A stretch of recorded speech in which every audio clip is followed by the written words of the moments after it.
La fuga mentre si sentono esplodere i colpi di pistola, la violenza in pieno giorno all'uscita di un supermercato di zona brusegana. Le immagini riprese da un telefono e poi diffuse in rete riprendono alcuni giovani nordafricani mentre scappano, inseguiti da alcuni connazionali armati di una pistola risultata poi essere a salve un coltello.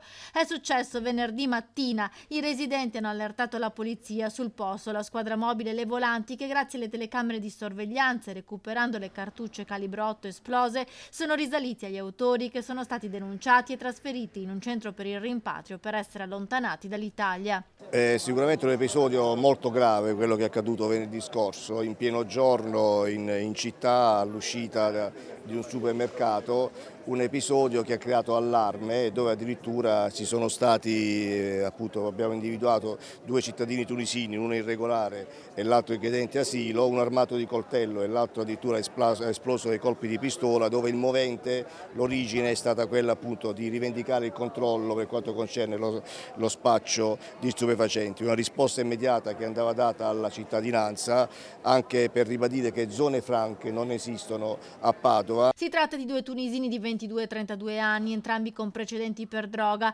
L'agguato sarebbe maturato per questioni legate alle zone di spaccio. Il gruppo ha atteso un 27enne tunisino all'uscita dal supermercato ed è iniziata la violenza. Hanno postato addirittura in rete l'atto intimidatorio, quasi a voler così autoaffermarsi nei confronti di quanti magari spacciano in queste aree, in queste zone. I poliziotti hanno poi individuato l'appartamento dove vivono i due autori dell'aggressione e qui hanno ritrovato una quantità di cocaina e hashish, recuperata anche la pistola utilizzata per la sparatoria, nascosta in una zona verde poco lontano. Il fenomeno dello spaccio vede poi un controllo del territorio capillare dall'inizio dell'anno. Nei primi 6 mesi tra ufficio volanti e squadra mobile sono stati indagati in stato di arresto circa un centinaio di persone, altrettante indagate in stato di libertà, una buona percentuale sono minori, possiamo dire che per l'80% sono cittadini tunisini.